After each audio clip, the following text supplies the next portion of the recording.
Lovely, Deirdre. Thank you so much. And thanks once again for having me along to speak to you all. A short session today, so just a half an hour. So I promise not to keep you for longer than that. And to start off, I'm just going to share my screen with you. So hopefully we can all see that. We all have that up on our screens there. Yeah. I'm just going to reorganize my little screen here. Now we're all good. Perfect. So, as I say, a short little session, just a half an hour. And what we're going to talk about is self-care for ourselves during exams. And by way of introduction, just my name is Seamus Ruane, and I'm a pharmacist in Galway. I'm also a wellbeing speaker and trainer, and I work with companies and organizations and individuals on tools and techniques to boost wellbeing. So, self-care during exams, I suppose over the next half an hour, what we're going to look at is how can we look after ourselves over the next couple of weeks? So, over this exam period, which is typically a period of stress and anxiety for a lot of people. So, how can we look after ourselves? What are the tools and techniques and little tips that we can use to give ourselves every chance to Here's do this. what we want to do, which essentially is just to perform at our best during the exam time? Yes. And I'm going to start off with a little question. And the question is, if you see these two guys up on the screen, I just want you to imagine that these two guys are going for a little test or an exam or maybe an interview. The guy on the left, obviously, you can see is stressed, anxious, and worried. And the guy on the right, I love this guy. He's all smiles. So he's calm and he's peaceful and he's nice and relaxed. And the question I want to ask you essentially is, who do you think is going to perform better? Which of those guys do you think is going to give their best during the exam? The guy who's stressed, anxious, or worried, or the guy who's calm, peaceful, and relaxed? And I think it's quite obvious to us that the guy who's calm, who's peaceful and relaxed, who isn't stressed and anxious about his exam, will more than likely perform better. And what we know is that when we experience stress, anxiety, and worry, so for example, like this little lad on the left-hand side here, we activate part of our nervous system called our sympathetic nervous system. So we activate this fight or flight or stress response in our systems, which means that we produce chemicals and hormones in our system. We produce, we have access to a particular part of our brain that means it's difficult for us to think logically, for us to access information, and for us to remember facts. So that's when we're stressed, anxious, and worried. And on the other side, if we look at the guy on the right-hand side, when we're calm, when we're peaceful, and when we're nice and relaxed, we activate a different part of our nervous system. We have a different set of chemicals and a different set of hormones circulating in our bodies. We have access to a different part of our brain, which means that we have access to logic, to reasoning, to information, and to creativity. So even if these two guys have the exact same information in their brains, one of them is going to have greater access to us. So there's the same knowledge, the same information, but one of them is going to be able to perform better. So what we're going to look at really briefly over the next 30 minutes is how do we ensure that we show up like the guy on the right-hand side? How do we ensure that we show up in a state of calm, a state of peace, a state of preparedness for our exams? So in a while, we're going to look at how we can manipulate our nervous system from that stressed, anxious, worried to calm, peaceful, and relaxed. But first of all, we're going to look at, well, how can we make it less likely that we're going to activate that stress response in the first place? So how can we make it more likely we'll show up in a state of calm and peace? And essentially what we're going to look at first of all, so is a few lifestyle tips. So how can we avoid engaging in thoughts, in beliefs, or in actions that push us into that state of stress and anxiety? A lot of these you're going to know, but it's really, really useful just to give ourselves reminders about them. The first is about time management. And what we're looking at here is how can we be organized for our exams? How can we avoid all that last minute stuff? Because that last minute stuff is often the things that just tip us over into experiencing stress. So whatever it is that we need to be prepared for our exams, and that could be laptops, chargers, calculators, Tipex, pens, pencils, rubbers, whatever it might be, really what we're saying here is just do all of this in advance. So this isn't the kind of stuff you should be worrying about an hour before your exam or the day before your exam. This is the kind of stuff you should have well prepared in advance. Another thing that's important in this area then is your timetable. Do you know where your exams are on? Do you know when they're on? Do you know how long each exam will last? Essentially, what we're saying here is don't leave anything until the last minute and avoid what may cause you unnecessary stress. Because some stress is necessary, we can't avoid it, but some of us is just unnecessary and we bring it on ourselves. So when we're organized and when we engage with this time management, have all our stuff ready, know where we should be, when we should be there, then we avoid a lot of unnecessary stress. Second thing that's important is when we are studying to make sure that we take regular breaks. There's a lovely little technique that you may have heard of called the Pomodoro technique. And the Pomodoro technique is where we divide our hour or our half an hour into 25 minutes and 5 minutes. And we do our work, so we study for 25 minutes, and after that, we take a 5 minute break. And we repeat this cycle every half an hour. 25 minutes work, 5 minute break. 25 minutes work, 5 minute break. And then after 4 cycles of this, we just take a longer break of 15 to 30 minutes.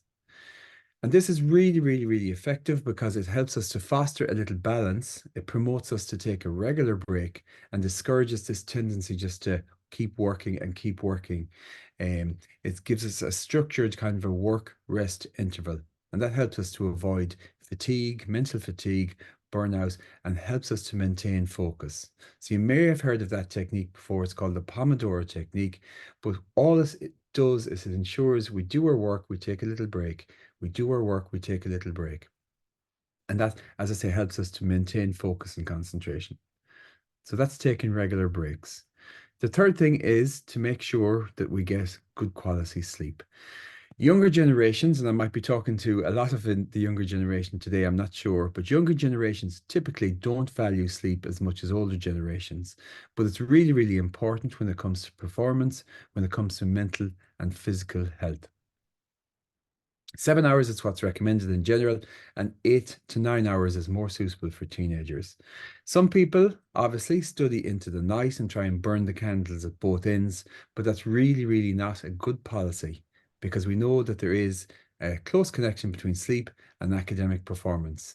So, for example, students who get regular poor sleep are 10% more likely to drop a level or to drop a grade in their exams. So sleep is really, really important. It's about more than just rest. Sleep allows our bodies to rest, to relax, to restore, and to assimilate information that we've learned. Things that are important about sleep are, first of all, regularity. So it's important that we get into a routine, going to sleep about the same time every night. And that helps us to synchronize with our body's own natural rhythms. We know also that our ancestors in prehistoric times would have slept in caves. And so insofar as we can replicate the atmosphere of that cave, we will improve the quality of our sleep. So if we think of a cave is cool, it's dark, and it's quiet. So how can we replicate that in our rooms? So first of all, when it comes to the coolness, having the window slightly open or slightly ajar creates that cooler temperature, which promotes sleep in a room. The second thing, when it comes to darkness, blackout blinds if you have them, or blackout curtains, and if not, even a mask over your eyes to make sure that what you experience is as much darkness as possible. And the third element then is an element of quietness. And in modern days, when we talk about quietness, we talk about a lack of technology. Don't watch TV, don't use your phone, don't use any device while you're in bed. And so we know a lot of teens sleep with their phones, and we also know that blue light disrupts sleep. And a lot of the information that we look up when we're using our devices or using our phones before we go to sleep are kind of stimulating and anxiety promoting. And because they're anxiety promoting, they disrupt our sleep. It's a good quality sleep. Number 4 is a whole food diet. Oftentimes, when we're busy and we have a lot of study, maybe we have exams going on, our diet slips. We tend to tip over towards convenience and processed foods. But it's really, really important that we maintain or get a balanced diet so that our bodies and our brains can perform optimally.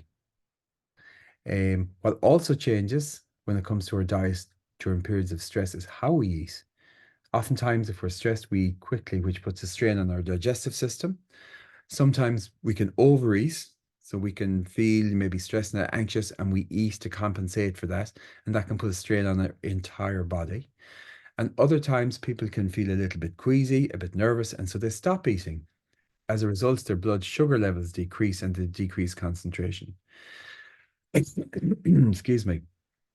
So what does a good diet look like? I'm sure you're all familiar with this. Anyways, whole grains, fruit and veg, protein, ideally from oily fish or from poultry. And the most important thing is to avoid as much as possible processed foods, foods with additives, preservatives, and foods that have been highly refined. So just a good balanced diet will really, really pay off during exam time. There are certain foods and certain drinks then that actually increase our stress levels. And so a couple of things that is really important to avoid. If we have younger people on the call, I think they'll be really familiar with these drinks.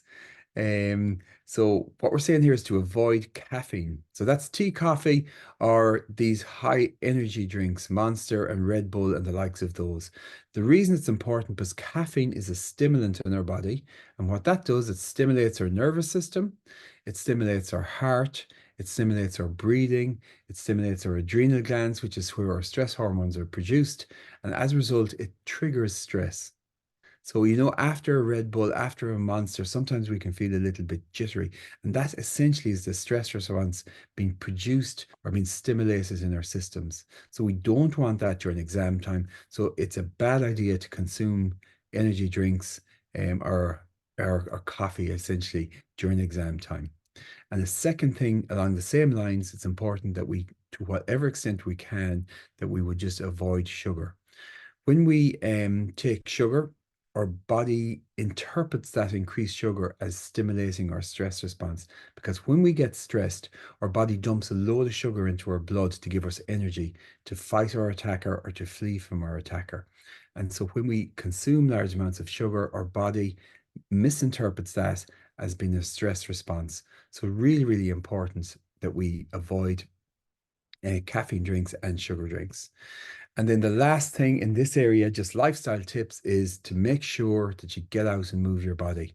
So even if you are engaging with that Pomodoro technique of 25 minutes work, 5 minutes off, that 5 minutes going outside and walking down the road for 2 minutes, back up the road for 2 minutes is really, really important. Fresh air, exercise, movement allows us to reset our body and reset our mind.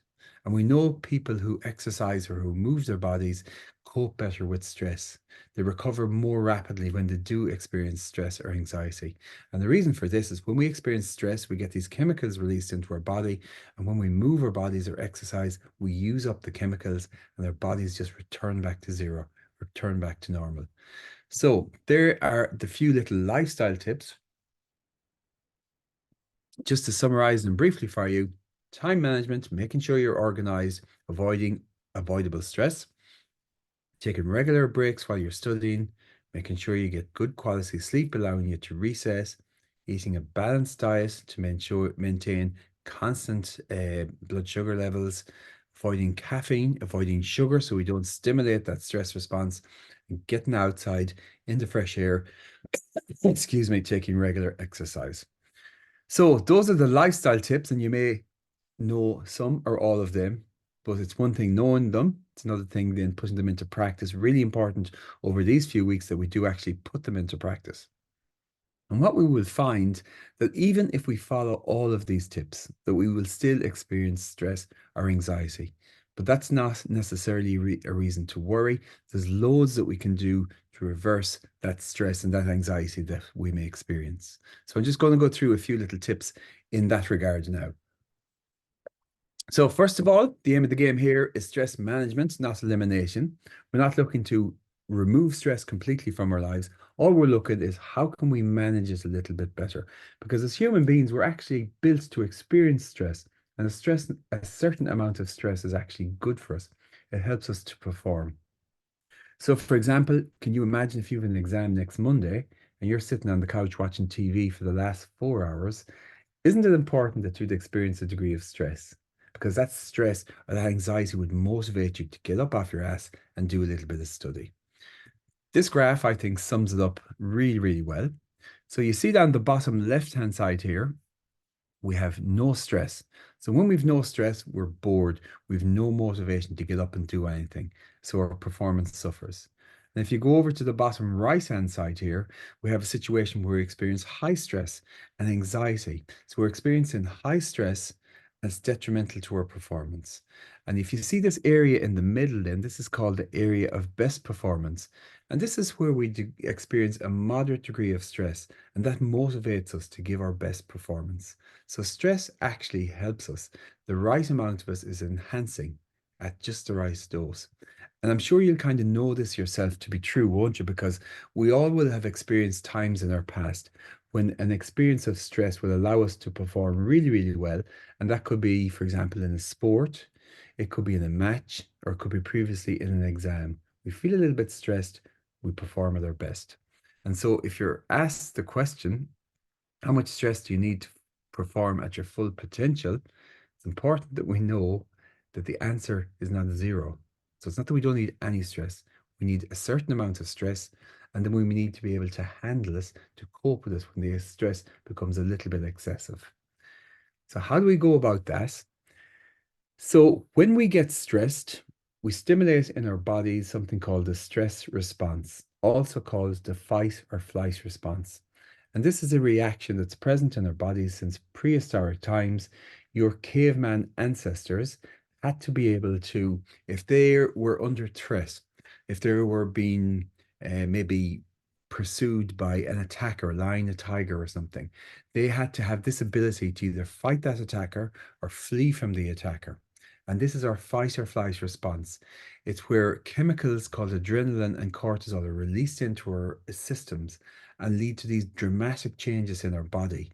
And those dramatic changes would help our ancestors to fight their attacker or else run the hell out of there to safety. And those reactions are the exact same reactions that we experience when we experience stress in modern day life. They're those unpleasant feelings that you might get before an exam. So it's that idea of a rapid heart rate. Your heart starts beating. You breathe faster. You begin to sweat, maybe to tremble. You might get a shake in your hand. You might get tummy ache, and you find it hard to think clearly. So these are the typical symptoms that we experience. And so what we look at, well, how do we reverse those? And it's really, really simple. And I'm going to give you a few very, very simple techniques that you can implement in the coming weeks or in the middle of an exam. All we have to think of are the three B's: our breath, our body, and our brain. Those are the three places we always go to if we experience a little bit of stress or anxiety or worry. And we use these to reverse that stress response, that fight or flight response. We just use it to reverse everything that happens in our brain and in our body. And the first place we always go to, so always remember this: stress, anxiety, worry, first place you go to is your breath. We can use our breath to go from high stress and anxiety to this lovely calm and peace. High energy stress, low energy calm. Negative emotion, positive emotion. The breath is how we do that. And we say the breath is like a fire extinguisher for stress and a fire extinguisher for anxiety. It's the only connection we have between our conscious mind and between all of that fight or flight process that happens in our body. So we can use it to calm down that response. And when we think of it, this is exactly what we're doing. We're changing the response in our body. Can you imagine how your body and your brain would react if you were being attacked by a tiger or a lion? Can you imagine the panic, the fear, the sweating, the thoughts that would be going through your head? What we're doing is we're using our breath to change what's happening in our body from what's happening if we're going through this attack by a tiger to what's happening if we're sitting in a calm, peaceful, relaxed environment. And we just call this self-soothing, the ability to bring myself from stress, anxiety to calm and peace. First place we go to is always the breath. And when we talk about the breath, there's only a couple of things that we can do to manipulate our breathing. So it's really, really simple. The first thing we always think of doing is breathe through our nose. When we breathe through our nose, there's little receptors right up here at the top of our nostrils. And when the air passes over them, it sends a message to your brain that says, Seamus is now safe. It's okay to relax. So this little receptor stimulates that relaxation response in our body. So we always would breathe through our nose.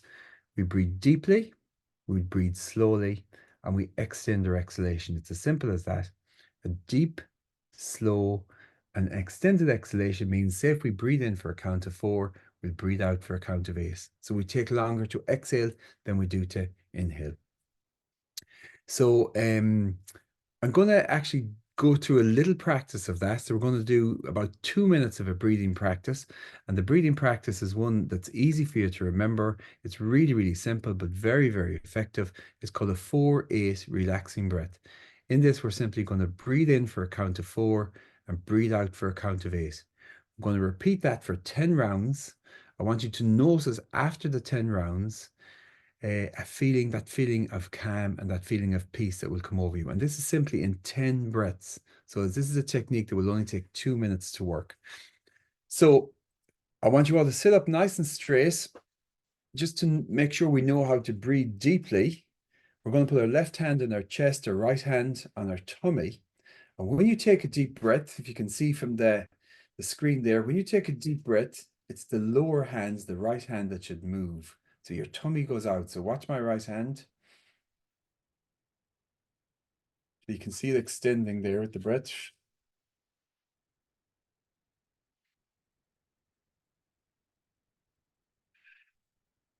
Okay, so we're just going to do 10 of those. Excuse me, 10 of those. I'm going to get you to close your eyes down. Left hand on the chest, right hand on the tummy. And I'm going to count you through, inhaling for 4, exhaling for 8. So it's simply inhale 1, 2, 3, 4, and exhale 8, 7, 6, 5, 4, 3, 2, 1. Inhale 1, 2, 3, 4. Exhale 8, 7, 6, 5, 4, 3, 2, 1. Inhale 1, 2, 3, 4. Exhale 8, 7, 6, 5, 4, 3, 2, 1. Inhale 1, 2, 3, 4. Exhale 8, 7, 6, 5, 4, 3, 2. Inhaling through your nose. 1, 2, 3, 4. Exhale 8, 7, 6, 5, 4, 3, 2, 1. Inhaling through your nose. 1, 2, 3, 4. Exhale 8, 7, 6, 5, 4, 3, 2, 1. Inhale 1, 2, 3, 4. Exhale 8, 7, 6, 5, 4, 3, 2, 1. Inhale 1, 2, 3, 4. Exhale 8, 7, 6, 5, 4, 3, 2, 1. Second last round. Inhale 1, 2, 3, 4. Exhale 8, 7, 6, 5, 4, 3, 2, 1. Inhale 1, 2, 3, 4. Exhale 8, 7, 6, 5, 4, 3, 2, 1. Now, eyes remaining closed and hands just down on your lap. And then just a little check in with yourself just to see, with those 10 breaths, do you feel a little bit more calm? A little bit more at peace? A little bit more at ease? And then I just want you to imagine, in an exam situation, could you see yourself just using that simple pause for 2 minutes just to reset your nervous system? And whenever you're ready, you just open up your eyes gently. Perfect. So if anyone wants to pop into the chat box, maybe how you feel after that, if you feel a little bit more peaceful, a little bit more calm after that little simple exercise, it's simply 10 breaths. What it's best for us to do during exam period is to have that as a regular practice. So I'd recommend you do that every morning, every evening, And I mean, you're not going to do yourself any harm if you do it more frequently. So 2 to 3 times a day, absolutely. And the reason it's good to have it as a regular practice is when we do it a couple of times a day, we become more familiar with us and it becomes more effective because our body knows and it's more familiar with the pathways that we're creating. That's really, really simple technique. We say the breath is always the fire extinguisher for stress and the fire extinguisher for anxiety. Another technique that I just want to mention to you is really, really beneficial and useful. And it's a really, really good in the moment tool. So this would be something that's really, really beneficial to use during an exam. And it's called a physiological sigh. And what we do with this, we simply take a deep inhale through our nose and then followed by a short second inhalation. I'm going to show you in a moment how to do it. And then we have an extended exhalation to our mouth.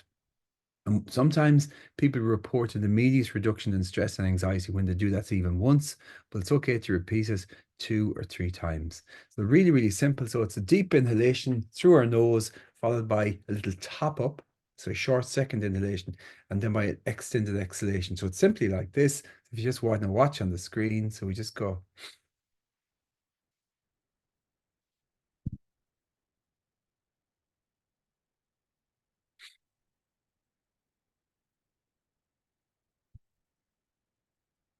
So you want to try a few of those yourself just to get used to this. It's a deep inhale, followed by a short second inhalation through the nose, and then an extended exhalation. I'll do another couple here. So it's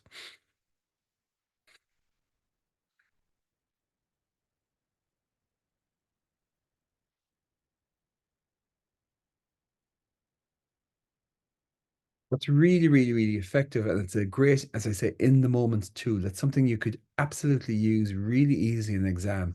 And what's really interesting about that technique, if you ever see a child or indeed an adult crying, and when they start sighing after crying to try and regain composure, do you ever see some of them crying and then they stop crying, they try to regain composure. Usually they do this kind of an action. It's like, do you know that kind of it's like after the crying, they're kind of sobbing, they're trying to regain composure. That's very, very similar to what we're doing with the physiological sigh. And so it's as if we have this innate response in ourselves to calm ourselves down and to regulate our emotional state. So the physiological sigh is just like that little sighing procedure that we do after having a cry. It's like, so just very, very similar to that. So it's like innately we know how to calm ourselves down. I love that technique. And like actually, even after those little 4 times doing it there, I can even feel myself kind of more present and more aware. That's the physiological side. So we have the 4-8 breaths there with the physiological side. First place we're always going to go to is our breathing. Second place we go to is our body. When we're stressed, when we're anxious, our energy is mental. It always goes up into our head. We've loads and loads of thoughts swirling around there. And as a result, we disassociate from our body. So we forget our body even exists. And so a really, really good thing to do after we go to our breathing, the next place we go to is bring attention back to our body. What's good in this situation are things like hugs, massages, running your wrist under a cold tap, putting a cold pack on your chest, on your neck, and on your face, or any kind of movement, which can be exercise, running, jogging, star jumps, push-ups. Now, I fully realize that people are going to look very, very funnily at you if in the middle of your exam you start jogging around the hall or the room, or you get up and do a few star jumps or a few push-ups. So that's really not going to be practical. But so what can we do? How can we use our body, bring attention back into our body without doing exercise, without drawing attention to ourselves if we are in a situation, a group situation? So one way or one useful technique is called a palm push. And a palm push is simply where we push our palms together and we hold them like that for 5 to 10 seconds. And that gives our body what we call proprioceptive input. It brings attention down from our brain into our body. And it's really, really calming. So we just, after using our breathing or while we're doing our breathing technique, we simply hold our palms together and push them together for a period of 5 to 10 seconds. The whole idea, you're bringing energy from here back down into your body. Proprioceptive input. That's a really useful technique. Another way we can use our body then is what we call soft eyes. And soft eyes is when we experience stress, anxiety, or panic or worry, our eyes become very, very focused. So it's like we know we have a problem and we want to solve it and we want to sort it. So we get this tunnel vision. And if we reverse that, and we do this by having soft eyes, we soften our gaze and we expand our eyes out into a peripheral vision out here, and that activates a calm response in our body. So how do we do this? So if you can look at me here, I have my two fingers in front of my eyes, and if I want you to do that yourself, so just put your two fingers in front of your eyes like this. Obviously, you can see your two fingers. That's your central vision. Now, if you bring your fingers over across the sides of your head here, you see the way, even though you're still looking forward, that you can still see your fingers. So that's your peripheral vision. So when we're stressed and we're anxious, we don't have peripheral vision because we're too focused on what's in front of us. So if we can extend our peripheral vision, then we induce calm and peace. And a really, really easy way to do that is you just take an object in the room. So for example, at the moment, I'm just looking over at a scissors that's on the desk here beside me. So you look directly at the object and then you get a soft focus. So instead of focusing on the scissors, I'm now focusing on what's happening out here where my hands are. So you have a direct focus on an object in the room, and then you take your focus, you keep looking at it, but you take your focus out into the periphery. And when we do that, it stimulates that calm and peaceful part of our nervous system.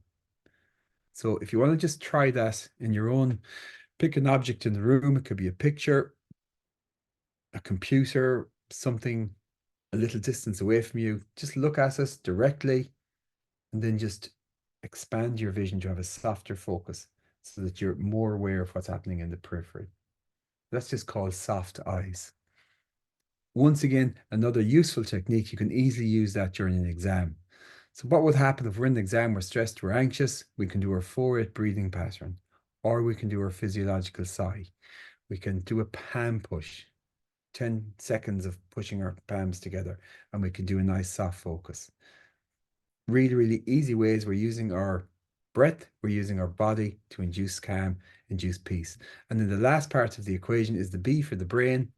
And so we're talking about the 3 Bs. So when we're stressed, when we're anxious and a little bit worried about things, we can typically fall into what we call thinking traps. And thinking traps are just like little distortions or errors in our logic that are inaccurate and unhelpful and make it harder for us to see situations accurately. So they may seem completely logical and completely reasonable to us when we're stressed and anxious, but really they're just traps and shortcuts that our brains fall into that are inaccurate and unhelpful. And typically during exam time, these are the type of thinking traps that we fall into. So we might start thinking things like, I'll go blank. I know I'm going to forget everything. I'm never going to pass this exam. I can't do anything right. I'm going to look like a fool. All of those kind of thought processes. And that we can't just erase thoughts, we have to replace them with something else. And a great way to do that is to have what we call sentence starters. And sentence starters are just 3 little phrases that we can have in our back pocket. I'm going to send you copies of the slides, anyways. You can write them down if you want, but I'll send you copies of the slides so you'll have them. 3 simple little phrases that we can have when we find ourselves thinking unhelpful thoughts. So, for example, we have a thought like, I'm just dumb, I'm so thick. The little sentence starter we'd have in the back of our head is, that's not true because. So we can't blank out the thought. We have to replace it with something else. I'm so dumb. I'm so think. So what we do is we'd have in the back of our head this phrase, that's not true because. That's not true because I know I'm smart. I know I've passed exams in the past. So all we're doing is we're arguing with the thought. First of all, we have to be aware of the thought pattern, then we just argue with it. That's not true because. The second little sentence starter, so for example, you might have a thought like, I haven't done enough study. We can have this sentence starter. A more helpful way to see this is, I haven't done enough study. A more helpful way to see this is, I won't get 100% in the exam, but I've done enough to at least pass. So instead of being panicked and stressed and anxious about having not enough study done, we're going to say, well, a more helpful way to see this is, I'm not going to get 100%, but I've done enough to pass.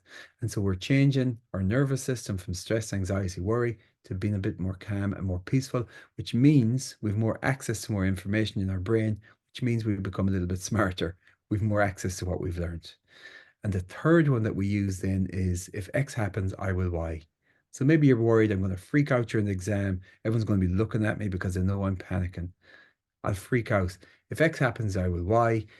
If I get nervous during the exam, I'll calm myself down using a 4-8 breathing pattern. I'll soften my gaze. I'll push my palms together. And so what we have, instead of worrying about freaking out, now we have a little plan. So it's like having a little contingency plan. If that happens, I know what I'm going to do. And so we feel safer, we feel more secure, we're calmer, and we're more relaxed. Those are those three sentence starters. That's not true because a more helpful way to look at that is if X happens, I will Y. As I say, you can write them down or I'll send you a copy of the slides anyways. So I was hoping not to keep you longer than I promised I would. So we might have started a little bit late today. I'm not sure. But anyways, that really is a summary, or that's the whole lot of what I wanted to say to you. First of all, the tips to make it less likely that we're going to experience stress, anxiety, or worry. How can we make sure we're prepared? And then, if we do experience that stress, anxiety, or worry, where do we go to? We go to our breath, our body, and our brain. That's kind of it, guys. Thanks a million. If you have any questions or queries or anything, I'm more than willing to stay on for a couple of minutes, no problem, and answer any of them. Thanks a million, guys. Thank you so much, Seamus. That's fantastic. If anybody wants to ask a question or anything, absolutely feel free in the chat box or to unmute yourself and ask there. I will send on the slides, and as you said, we will record it. And I know I got a lot out of that. I think there are transferable skills there to a lot of different settings in life, not just exams. Yeah, Definitely very practical. It's really nice to have a to-do list to when you go into a stressful situation. So thank you, Seamus. So if anybody has any questions. Nope. All happy. Okay. Thanks, Seamus. Thank you very much. That's all. Thanks, I know half an hour is an awful quick session altogether, but hopefully that was beneficial to you. Oh, thank you so much. Appreciate it. Take care, everybody, and thanks for tuning in. Have a lovely weekend. Bye-bye. Yeah, you too, guys. Thanks, Enjoy the bank holiday. Bye-bye. Bye-bye. Thank you.